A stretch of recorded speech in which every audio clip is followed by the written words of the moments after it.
الحمدللہ رب العالمین والصلاة والسلام علی خاتم النبیین اما بعد فاعوذ باللہ من الشیطان الرجیم بسم اللہ الرحمن الرحیم۔ مسجد کا احترام، یہ مضمون کتاب نیکی کی دعوت صفحہ 414 تا 437 414 تا 437 سے لیا گیا ہے۔ دعائے عطار، یا رب المصطفیٰ، جو کوئی 17 صفحات کا رسالہ مسجد کا احترام پڑھ یا سن لے، اسے مسجدوں سے محبت اور ان کا ادب و احترام کرنے والا بنا، اور اسے والدین و خاندان سمیت بے حساب بخش دے، آمین بجاہ خاتم النبیین صلی اللہ علیہ وآلہ وسلم۔ درود شریف کی فضیلت، فرمان آخری نبی صلی اللہ علیہ وآلہ وسلم: اے لوگو، بے شک بروز قیامت اس کی دہشتوں اور حساب کتاب سے جلد نجات پانے والا شخص وہ ہوگا جس نے تم میں سے مجھ پر دنیا کے اندر بکثرت درود شریف پڑھے ہوں گے۔ ہم دنیا میں کس لیے آئے ہیں؟ دعوت اسلامی کے مکتبۃ المدینہ کے ترجمے والے قرآن کنز الایمان مع خزائن العرفان صفحہ 647 پر پارہ 18 سورۃ المومنون آیت نمبر 115 میں اللہ پاک کا ارشاد مبارک ہے: افحسبتم انما خلقناکم عبثا وانکم الینا لا ترجعون۔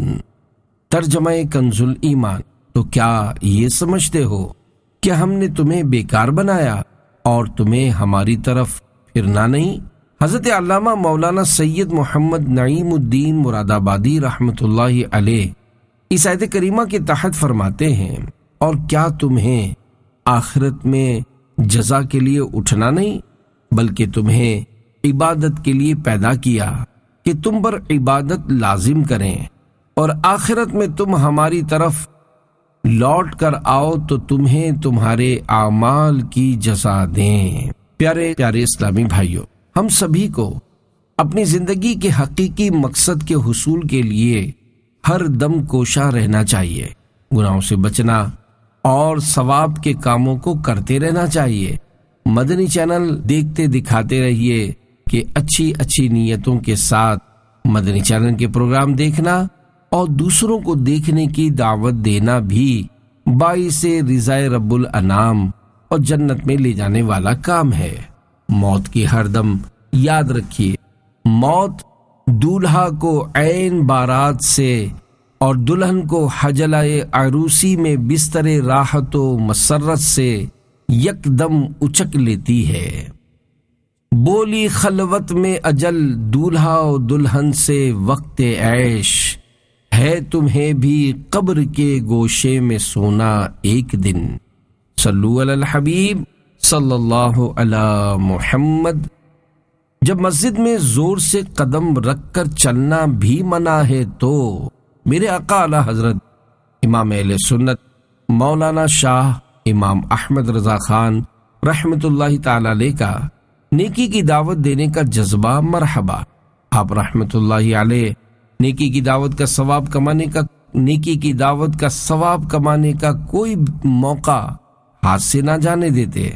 چنانچہ خلیفہ اعلی حضرت ملک العلماء حضرت علامہ مولانا مفتی ظفر الدین بہاری رحمۃ اللہ علیہ لکھتے ہیں: ایک صاحب جنہیں نواب صاحب کہا جاتا تھا، مسجد میں نماز پڑھنے آئے اور کھڑے کھڑے بے پرواہی سے اپنی چھڑی یعنی ہاتھ میں رکھنے کی لکڑی واکنگ اسٹک مسجد کے فرش پر گرا دی، جس کی آواز حاضرین نے سنی۔ اعلی حضرت رحمت اللہ علیہ نے نیکی کی دعوت دیتے ہوئے فرمایا: نواب صاحب، مسجد میں زور سے قدم رکھ کر چلنا بھی منع ہے، تو پھر کہاں چھڑی کو اتنی زور سے ڈالنا؟ نواب صاحب نے میرے سامنے وعدہ کیا کہ انشاءاللہ آئندہ ایسا نہیں ہوگا۔ اللہ پاک کی اعلی حضرت پر رحمت ہو اور ان کے صدقے ہماری بے حساب مغفرت ہو، آمین بجاہ خاتم النبیین صلی اللہ علیہ وآلہ وسلم۔ مسجد میں موبائل فون کی گھنٹی بند رکھیے۔ پیارے پیارے اسلامی بھائیوں، ہر مسلمان کے لیے ضروری ہے کہ وہ مسجد کا احترام کرے۔ مسجد میں چلتے وقت پاؤں کی دھمک پیدا نہ ہو، اس کا خیال رکھنا ضروری ہے۔ نیز چھڑی، واکنگ اسٹک، چھتری، ہاتھ کا پنکھا، چپل، تھیلا یعنی بیگ، برتن وغیرہ کوئی چیز بھی اس طرح نہ ڈالے کہ آواز پیدا ہو۔ اگر موبائل فون ہو تو مسجد میں اس کی گھنٹی بند رکھی جائے۔ افسوس، اس کی احتیاط کم کی جاتی ہے، یہاں تک کہ مسجد الحرام شریف میں، اور وہ بھی عین خانہ کعبہ کے طواف میں، لوگوں کے موبائل فون کی گھنٹیاں بلکہ معاذ اللہ میوزیکل ٹیونز گونجتی رہتی ہیں، حالانکہ میوزیکل ٹیون تو مسجد کے علاوہ بھی ناجائز ہے۔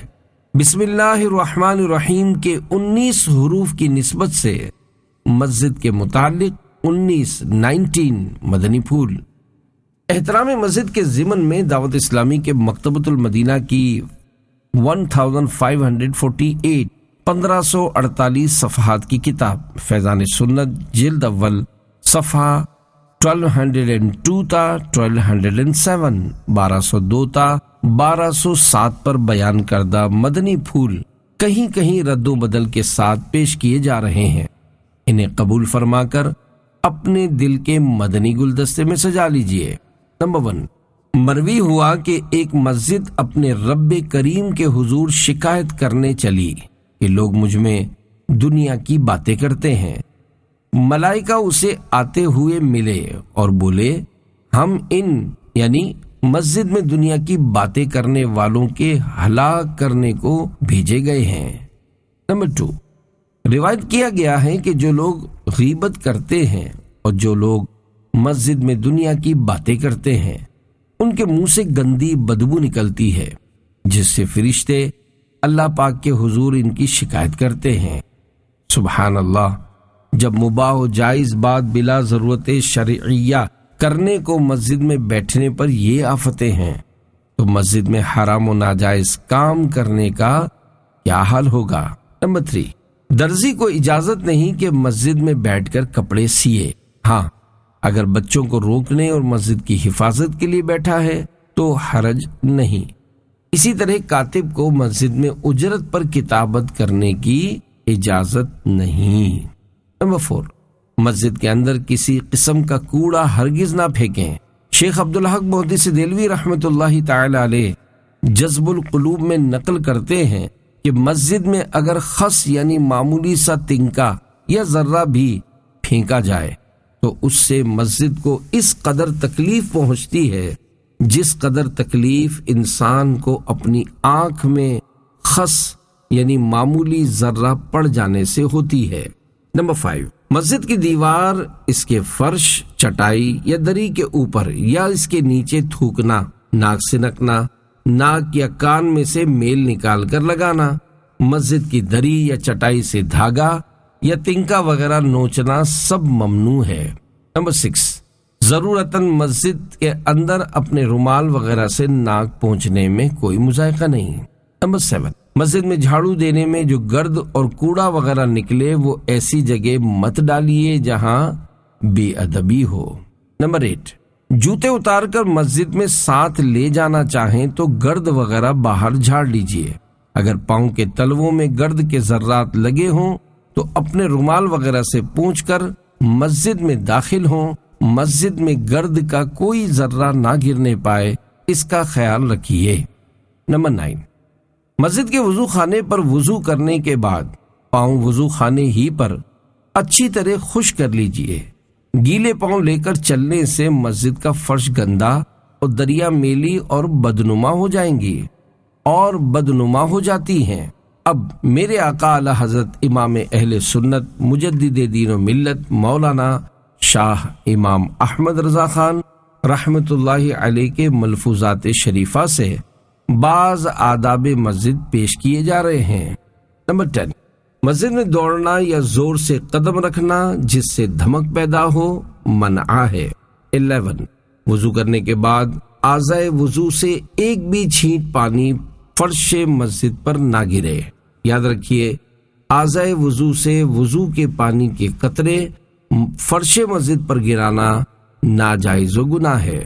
12 مسجد کے ایک درجے سے دوسرے درجے کے داخلے کے وقت، مثلا صحن میں داخل ہوں تب بھی اور صحن سے اندرونی حصے میں جائیں جب بھی سیدھا قدم بڑھایا جائے، حتیٰ کہ اگر صف بچھی ہو اس پر بھی سیدھا قدم رکھیں، اور جب وہاں سے ہٹیں تب بھی سیدھا قدم فرش مسجد پر رکھیں، یعنی آتے جاتے ہر بچھی ہوئی صف پر پہلے سیدھا قدم رکھیے، یا خطیب جب منبر پر جانے کا ارادہ کرے پہلے سیدھا قدم رکھے، اور جب اترے تو بھی سیدھا قدم اتارے۔ 13 مسجد میں اگر چھینک آئے تو کوشش کریں آہستہ آواز نکلے، اسی طرح کھانسی۔ سرکار مدینہ صلی اللہ علیہ وآلہ وسلم مسجد میں زور کی چھینک کو ناپسند فرماتے، اسی طرح ڈکار کو ضبط کرنا چاہیے، اور نہ ہو تو حتی الامکان آواز دبائی جائے اگرچہ غیر مسجد میں ہو، خصوصاً مجلس میں یا کسی معظم یعنی بزرگ کے سامنے بے تہذیبی ہے۔ حدیث میں ہے ایک شخص نے دربار اقدس صلی اللہ علیہ وآلہ وسلم میں ڈکار لی۔ آپ صلی اللہ علیہ وآلہ وسلم نے ارشاد فرمایا،